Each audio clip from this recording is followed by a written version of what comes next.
లోక్సభ స్థానానికి TDP, Janasena, BJP కూటమి అభ్యర్థిగా విదేశీ వైద్యుడైన పెమ్మసాని చంద్రశేఖర్ ఎన్నికల బరిలోకి దిగారు. ఆ పార్లమెంటు పరిధిలోని ఎమ్మెల్యే అభ్యర్థులతో కలిసి తిరుగుతూ అనూహ్యమైన ప్రజా ఆదరణ కూడగట్టుకుంటున్నారు పెమ్మసాని. జగన్మోహన్ రెడ్డి గారు ఓట్ల రాజకీయం మీద పడ్డారు. రోడ్డేస్తే వ్యక్తిగతంగా ఏ వ్యక్తికి ప్రయోజనం ఉండదు, అదే 2000-3000 రూపాయలు వేస్తే అది జగన్మోహన్ రెడ్డి గారు ఇచ్చినట్టు ఉంటుంది అని ఒకే ఒక ఉద్దేశంతో ఆయన ఈ రాజకీయం చేస్తా ఉన్నారు. కాబట్టి మీరు అందరూ అర్థం చేసుకోవాలి, రోడ్లు అనేవి మౌలిక సదుపాయాలు. త్రాగునీరు, మంచినీరు అనేది మౌలిక సదుపాయం, ప్రతి ఒక్కరికి కావాల్సిన కనీసం అయింది ఇది. ఇలాంటివి ఏమీ కాకుండా ఆయన రాజకీయం మార్చేశారు పూర్తిగా. కాబట్టి మీరు అర్థం చేసుకోండి తెలుగుదేశం పార్టీకి, జగన్మోహన్ రెడ్డి గారికి ఉన్నటువంటి తేడా ఏ విధంగా అనేది. ప్రజల సమస్యల పరిష్కారానికి అణువణువున స్పందించడం వల్ల 3 పార్టీల నాయకులను ఒకతాటిపైకి తీసుకురావడంలో, పెమ్మసాని సఫలీకృతం కావడంలో ఆయన గెలుపు నల్లేరు మీద నడకలాగా మారింది. లోకేష్ గారికి, నాకు ఇద్దరికి కూడా మేమిద్దరం సుఖంగా ఉండొచ్చు. ఆయన హైదరాబాద్లో బ్రహ్మాండంగా ఉండొచ్చు, నేను అమెరికాలో బ్రహ్మాండంగా ఉండొచ్చు. అయినా ఇక్కడికి వచ్చి ఇంతగా ఎందుకు కష్టపడుతున్నామంటే మీరు అర్థం చేసుకోవాలి. అంటే పేద ప్రజలకు చేస్తే ఒక సాటిస్ఫాక్షన్ ఉంటుంది లైఫ్లో. మేము ఒక్కళ్ళమే బాగుండటం కాదు, మన సమాజంలో ఉన్న ప్రతి ఒక్కరూ ఆనందంగా ఉండాలన్న ఒకే ఒక్క కోరికతోటి మేము ఈ రోజున తిరుగుతూ ఉన్నాం. ఇదిలా ఉండగా ఎమ్మెల్యేగా ఉన్న వైసీపీకి చెందిన కిలారి రోసయ్యను పెమ్మసాని మీద పోటీ చేయాలని వైసీపీ అధిష్టానం నిర్ణయించింది. క్షేత్రస్థాయిలో పెమ్మసానికి పెరుగుతున్న ఆదరణను చూసి కిలారి రోసయ్య స్నేహితుల వద్ద ఎంపీగా పోటీ చేయడానికి విముఖత చూపుతున్నట్లుగా సమాచారం అయితే అందుతోంది. పెమ్మసానిని ఎదుర్కొనడానికి సరిపడేంత అంగబలం తనకు లేదని కిలారి వైసీపీ అధిష్టానం ముందు మొరపెట్టుకుంటున్నట్లుగా పలువురు చెప్తున్నారు. తన వద్ద కేవలం ఎమ్మెల్యే స్థానానికి కూడా సరిపడే సొమ్ము లేదని, అలాంటిది ఏకంగా ఎంపీ స్థానానికి పోటీ చేయడం తన వల్ల అస్సలు కాదని సజ్జల రామకృష్ణారెడ్డి ముందు చేతులెత్తేసినట్లుగా సమాచారం. గుంటూరు పార్లమెంటు స్థానంలో ప్రజలు ఎంతో చైతన్యవంతులు. అదేవిధంగా డాక్టర్ పెమ్మసాని చంద్రశేఖర్ ఇప్పటికే అందరి మన్ననలు పొందుతున్నారని కిలారి అధిష్టానం దూతల ముందు భయాందోళనలు వ్యక్తం చేస్తున్నట్టుగా పుకార్లు షికార్లు కొడుతున్నాయి. ఈరోజు పాలిటిక్స్ లో చూసినా కూడా చాలా మంది చెప్తా ఉన్నారు, నేను ఈ కంటెస్ట్ చేయాల్సిన అవసరం వచ్చినప్పుడు చాలామంది సజెషన్స్ ఇచ్చారు నాకు.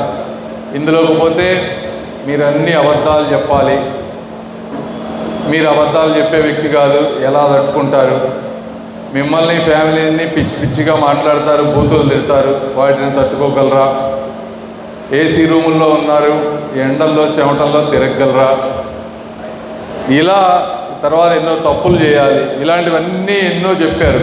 అయినప్పటికీ కూడా నా గట్ ఫీలింగ్ అనేది ఒకటి ఉంటుంది, ఎస్ ఇవన్నీ నేను తట్టుకోగలను, అబద్ధాలు చెప్పకుండా కూడా రాజకీయాలు చేయగలం. ఇలా ఎవరెన్ని చెప్పినా నేను అల్టిమేట్గా ఎందుకు చెప్తున్నానంటే మీ గట్ ఫీలింగ్తో మీరు ముందు అడుగు వేసినప్పుడు మాత్రమే మీరు ఉన్నత శిఖరాలకు వెళ్ళగలరు. కానీ ప్రపంచంలో ఎవరో ఏదో చెప్తారు అని ఇబ్బందులని కానీ గుర్తుంచుకొని స్టెప్ వేయకపోతే అక్కడే మిగిలిపోతారు అనే దానికి ఇది ఒక ఉదాహరణ, నా లైఫ్ ఎగ్జాంపుల్. గుంటూరు టీడీపీకి కంచుకోట కావటం, ఇప్పటికీ అన్ని వర్గాల ప్రజలు కూడా పెమ్మసానికి మద్దతు ఇస్తూ ఉండడంతో వైసీపీకి వణుకు పుట్టిస్తోంది. జన్మనిచ్చిన గెడ్డకు సేవలు అందించి రుణం తీర్చుకోవటానికి విదేశాల్లో ఎంతో ఉన్నత స్థాయిలో ఉండిన వైద్య వృత్తిని వదులుకొని వచ్చిన పెమ్మసాని వద్ద ఉన్న నిధుల మొత్తాన్ని కూడా కిలారి వర్గం అంచనా వేయలేక హడలిపోతున్నట్లుగా బోగాట. తనకు గుంటూరు పార్లమెంటు అభ్యర్థిత్వం వద్దు ప్రభో, ప్రస్తుతం తాను ప్రాతినిధ్యం వహిస్తున్న పొన్నూరు శాసనసభ సీటు కానీ, గుంటూరు పశ్చిమ శాసనసభ్య అభ్యర్థిత్వం కానీ తనకు కేటాయించాలని సజ్జల ముందు మొరపెట్టుకుంటున్నట్లుగా విశ్వసనీయ నుంచి సమాచారం అయితే అందుతోంది. చిలకలూరిపేట నుంచి గుంటూరు శాసనసభకు పోటీ చేయడానికి వచ్చిన విడుదల రజని పేరును కూడా గుంటూరు పార్లమెంటుకు పరిశీలించాలని కిలారి వేడుకుంటున్నట్లుగా సమాచారం.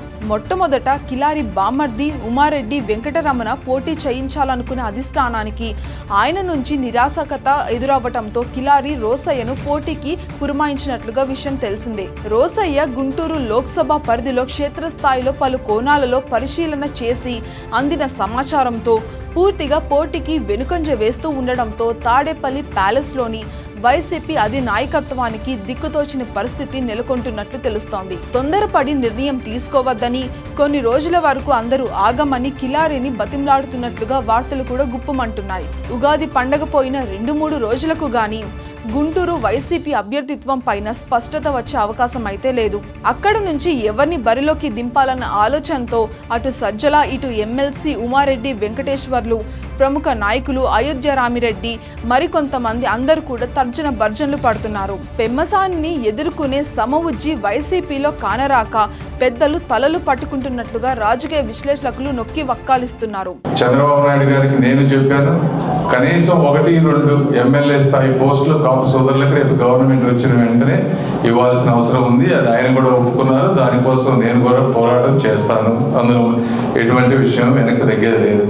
కాబట్టి వీళ్ళందరూ తీసుకొని మీ భుజ స్కంధాల మీద మీరు వేసుకొని నసీర్ గారిని కానీ పార్లమెంట్లో 7 గెలిపించే బాధ్యత మీరు తీసుకోవాలి. వైసీపీలో ఉంటే టీడీపీలో మాత్రం మరొక విధంగా ఉంది. అందరి వాడైన పెమ్మసాని తన దారి జాతీయ రహదారి అన్నట్లుగా గుంటూరు పార్లమెంటు ప్రజాక్షేత్రంలో దూసుకుపోతూ ఉన్నారు. ఆయన వేగానికి ఎదురోడి నిలబడే ధైర్యం వైసీపీలో ఎవరికీ లేకపోయింది అని ప్రజలు బహిరంగంగానే చర్చించుకుంటూ ఉన్నారు. పెమ్మసాని దెబ్బ వైసీపీకి అదిరింది అబ్బా అని అంటున్నారు.